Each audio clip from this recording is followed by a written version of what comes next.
तो ये है कि आप इंश्योरेंस तो कराते होंगे, है ना? चाहे गाड़ी मतलब मोटर, आपका हेल्थ इंश्योरेंस हो या लाइफ इंश्योरेंस हो, है ना? ये सब कराते हैं हम, या तो म्यूचुअल फंड इन्वेस्टमेंट, ये सब कराते हैं, ठीक है? वो आजकल क्या है ना, आप मोबाइल में बैठ के घर में कर सकते हो, ठीक है ना?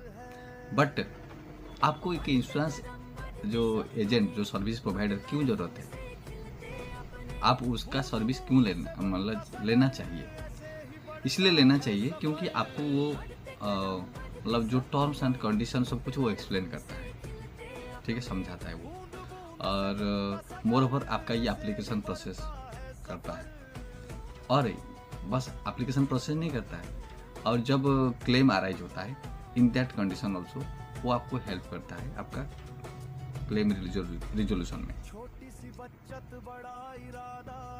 तो ये मोर ओवर क्या है ना, आप उससे बात कर सकते हो आपका नीड के अनुसार। सपोज आप हेल्थ इंश्योरेंस ले रहे हैं, आपका क्या रिक्वायरमेंट है, आपका कितना बजट है, ठीक है, और आप कौन कौन आपका उसमें इंक्लूड होंगे, उनका क्या क्या मतलब प्री एग्जिस्टिंग कुछ डिजीज है या नहीं है, या आपका नेटवर्क हॉस्पिटल यहाँ है कि नहीं जहाँ हम सर्विस ले रहे हैं। तो मतलब वो उस हिसाब से वो देखेगा कितना इंश्योर्ड अमाउंट होना चाहिए, उसमें क्या क्या फैसिलिटी मिलेगा।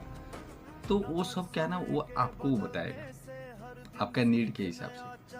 हाँ, आप उनके साथ ट्रांसपेरेंट रहिए। ट्रांसपेरेंट इन द सेंस कि आप उनको आपका जो भी प्री एग्जिस्टेंट डिजीज हो, हट भर जो डिफिकल्टी है, अगर हेल्थ इंश्योरेंस रिलेटेड में बोला फॉर एग्जाम्पल, तो आप उनके साथ सब शेयर करें। अगर गाड़ी इंश्योरेंस कर रहे हैं तो उसके साथ भी गाड़ी रिलेटेड जो भी है आप उनके साथ मतलब ट्रांसपेरेंट रहिए।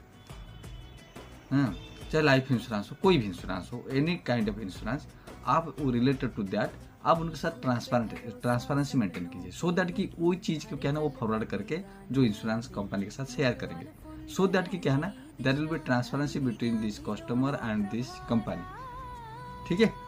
तो उससे क्या होगा कि आपका जो क्लेम अराइज होगा रिजोल्यूशन में, वो मतलब कोई मतलब उसमें कोई हर्डल नहीं होगा।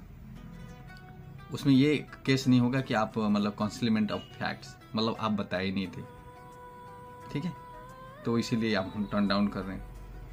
तो इसलिए अच्छा है कि आप सब बता दो, सो दैट कि भले ही अपना थोड़ा प्रीमियम बढ़ जाएगा अगर हमारा कुछ सपोज है, कुछ एग्जिस्टिंग डिजीज है या कुछ रिस्की है, फॉर दैट रीजन। बट जिस पर्पज के लिए हम ले रहे हैं इंश्योरेंस, हाँ, that should not be denied at the time of your need और जो क्लेम अराइजेस, ठीक है ना? फॉर दैट रीजन आप बताना चाहिए। और जो आपका जो भी आपका ये सर्विस प्रोवाइडर है, जो भी आपका एजेंट आप बोल